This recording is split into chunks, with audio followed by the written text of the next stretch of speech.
राधे राधे दोस्तों। कैसे हैं आप सब? आज की कहानी है। आज मैं आपकी गोद भराई करना चाहती हूँ।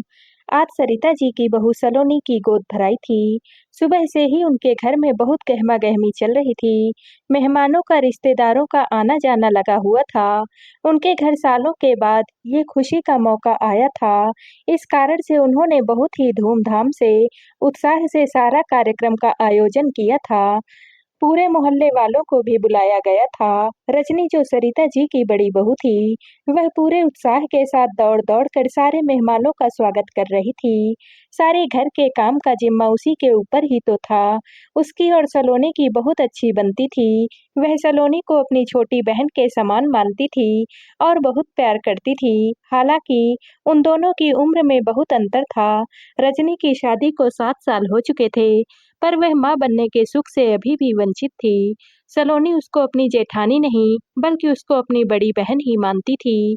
रजनी भी सलोनी का ध्यान बहन की तरह से ही रखती थी। सलोनी के पति अमित मिलिट्री में मेजर थे। उनकी पोस्टिंग दूर-दूर होती रहती थी। इस कारण से जब से सलोनी प्रेग्नेंट हुई थी, वह अपने ससुराल दिल्ली में ही रह रही थी। रजनी ने इन दिनों सलोनी को हाथों हाथ रखा। वह उसका हर पल ध्यान रखती थी, उसको कभी भी उदास नहीं होने देती थी। उसको किस वक्त क्या खाना है, उसे क्या अच्छा लगता है, सब कुछ रजनी को मालूम था। सरिता जी को तो कुछ भी संभालना ही नहीं पड़ता था।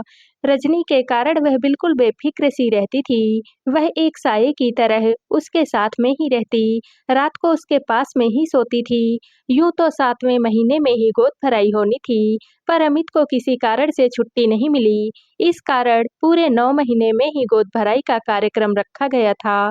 जब अमित 2 महीने की छुट्टी पर घर पर आए हुए थे, दोपहर में बहुत गाने बजाने के साथ गोद भराई चालू हुई। सब लोग ने बारी-बारी से जाकर सलोनी की गोद में फल, मिठाई और नारियल व कोई जो गिफ्ट भी लाए थे, वो उसकी चुनरी में डाले। रजनी भी उसके लिए एक सुंदर सी चेन लेकर के आई थी। वह जैसे ही गोद भराई भरने उठी, तभी सरिता जी और उसकी ननंद दोनों ने सबके बीच में उसका हाथ पकड़ लिया और उसे बैठा दिया। वह बैठी ही थी कि पास बैठी उनकी बिल्डिंग में ही रहने वाली मीना जी बोली, तुम गोद नहीं भर सकती हो क्योंकि तुम माँ नहीं बनी हो अभी तक। पीठ पीछे सब तुमको बांझ बोलते हैं। सुनकर रजनी को मानो काटो तो खून नहीं, वो बहुत जोर से रो पड़ी और दौड़कर अपने रूम में चली गई और जोर-जोर से रोने लगी। सबने गोद भरी, पर जब सलोनी ने चारों तरफ रजनी को देखा, पर वो नहीं दिखाई दी उसे, तो उसने अमित से बोला, दीदी नहीं देख रही हैं, उनको बुला दो। पर बीच में ही सरिता जी बोली, अरे अमित, मैंने उसको काम से भेजा है, अभी आ जाएगी वह। आखिर सारी रस्म खत्म होने के बाद सलोनी को कमरे में आराम करने के लिए भेज दिया गया था। इधर रजनी रात तक कमरे से बाहर ही नहीं आई। उसके पति सुमित ने जब उससे पूछा, तो वह बोली कि कुछ भी तो नहीं, बस मेरा सिर दर्द हो रहा है। उन्होंने कहा, अच्छा मैं यही खाना ले आता हूँ, खाना खाकर गोली खा लो व तुम सो जाओ। तुम वैसे भी सबका ध्यान रखती हो, पर तुम कभी भी खुद का ध्यान नहीं रखती हो। सुबह से ही कितना भाग दौड़ कर रही हो, इस कारण से भी थक गई होगी। रजनी कुछ भी नहीं बोली, बस उसकी आंखें भर आई थी। दूसरे दिन सुबह वह उठकर नाश्ता बनाने लगी थी। सलोनी के हर काम, जैसे दूध देना, उसकी पसंद का नाश्ता बनाना, आज उसने सब कमली से करवाए और वह उसके कमरे में गई तक नहीं थी। इधर सलोनी ने 2-3 बार उसको बुलाया भी, पर रजनी ने अपने मन को मानो कठोर कर लिया था। मन तो उसका भी बहुत दुखी था। वह बिना सलोनी को देखे बहुत बेचैन भी हो रही थी, परंतु उसके सामने वह जा भी नहीं रही थी। आखिर जब दोपहर में रजनी अपने कमरे में आई, सब काम से निपट कर, तो देखा कि सलोनी उसके कमरे में ही बैठी थी और वह रो रही थी। रजनी एकदम से सकपका गई और बोली, तुम यहाँ पर क्यों आई हो? अपने कमरे से? क्या हुआ है तुमको?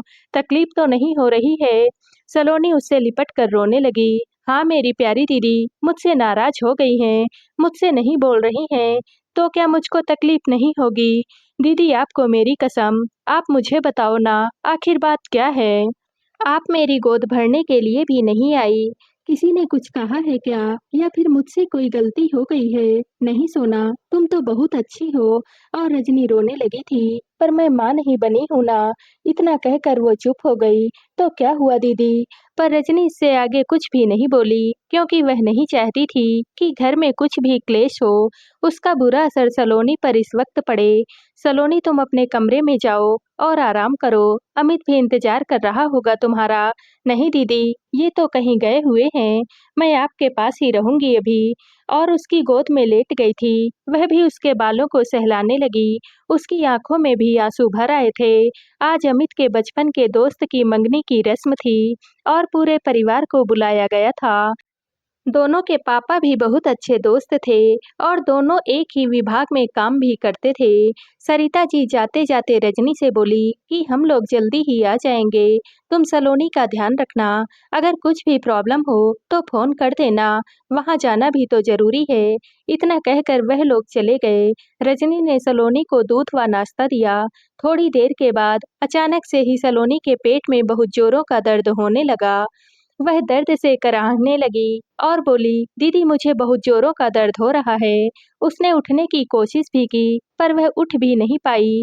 रजनी उसकी हालत देखकर एकदम से घबरा गई। कमली, ओ कमली, जरा जल्दी से इधर आ। दीदी को बहुत जोरों का दर्द हो रहा है। इसी वक्त इन्हें अस्पताल ले जाना पड़ेगा। कमली आकर बोलती है, हाँ दीदी, ऐसा दर्द तो बच्चा होने पर ही होता है।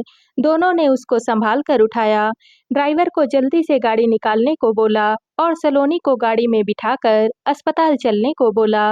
रजनी और कमली दोनों सलोनी के पास बैठी उसको दिलासा देती जा रही थी। रजनी ने जल्दी से सरिता जी को फोन लगाया, पर उनका फोन लग ही नहीं रहा था।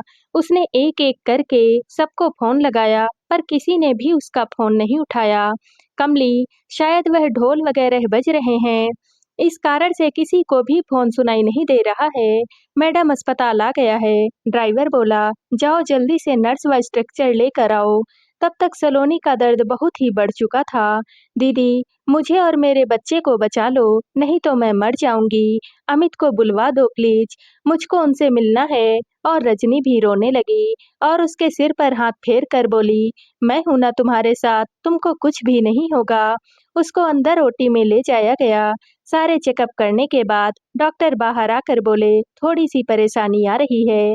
इनका हीमोग्लोबिन भी कम है और बच्चे भी दो हैं, तो हमको इनका ऑपरेशन ही करना पड़े और ब्लड की भी शायद जरूरत पड़ जाए। आपके साथ और कोई है या तो उनको बुलवा लीजिए। हमको जल्दी से जल्दी ही ऑपरेशन करना पड़ेगा। आप पेपर भी साइन कर दीजिए।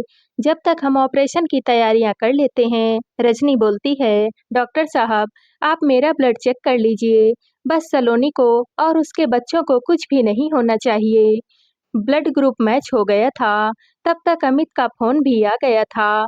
उसने जल्दी से जल्दी उन सबको अस्पताल आने के लिए बोला और उसका ब्लड लेकर नर्स ने उसको लेटने को कहा और खुद ओटी में चली गई। थोड़ी ही देर में नर्स उसको आकर बोली, बधाई हो आपको, सलोनी जी, आपको जुड़वा बच्चे हुए हैं और ऑपरेशन भी आपका सफल हो गया है। रजनी खुशी के मारे रो पड़ी और भगवान को धन्यवाद देने लगी। तब तक तो सारा परिवार भी अस्पताल में आ चुका था।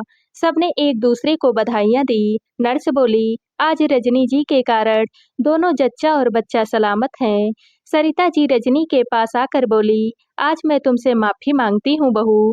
मैंने उस रोज तुमको गोद भराई नहीं करने दी थी, लोगों के कहने में आकर, पर आज तुमने सलोनी और उसके दोनों बच्चों की रक्षा करके अपना पूरा फर्ज निभाया है। शाम तक सलोनी को भी होश आ गया था। उसने पालने में देखा कि दो प्यारे प्यारे से बच्चे सो रहे थे। उसने अमित से बोला, मुझको उठाओ। उसने धीरे से बैठकर एक बच्चे को गोदी में ले लिया और पास में खड़ी हुई रजनी को बोली, दीदी, आपने तो मेरी गोद भराई की ही नहीं है, पर आज मैं आपकी गोद भराई करना चाहती हूँ। और बच्चे को रजनी के हाथों में थमा दिया। दीदी, इन बच्चों पर मुझसे ज्यादा तो आपका हक है। रजनी और सुमित दोनों की आंखें भर आई थी। रजनी ने बच्चे को गोद में लेकर अपने आंचल में प्यार से समेट लिया और उसको प्यार करने लगी। यह देखकर पूरे परिवार की आंखें अपनी दोनों बहुओं के प्यार व आपसी समझ को देखकर खुशी से भर आई थी। आज उनके घर खुशियों की सौगात आ गई थी और उनकी दोनों बहुओं की गोद मानो ईश्वर ने भर दी थी। तो दोस्तों, आप सबको यह कहानी कैसी लगी, कमेंट करके ज़रूर बताइएगा और वीडियो को लाइक व शेयर कीजिएगा। दोस्तों, अगर आप इस चैनल पर नए हैं और अब तक आपने हमारे चैनल को सब्सक्राइब नहीं किया है, तो प्लीज़ और कहानियों से जुड़ने के लिए हमारे चैनल को सब्सक्राइब कर लीजिएगा। कल मिलते हैं एक और नई कहानी के साथ। आप सभी का बहुत-बहुत धन्यवाद।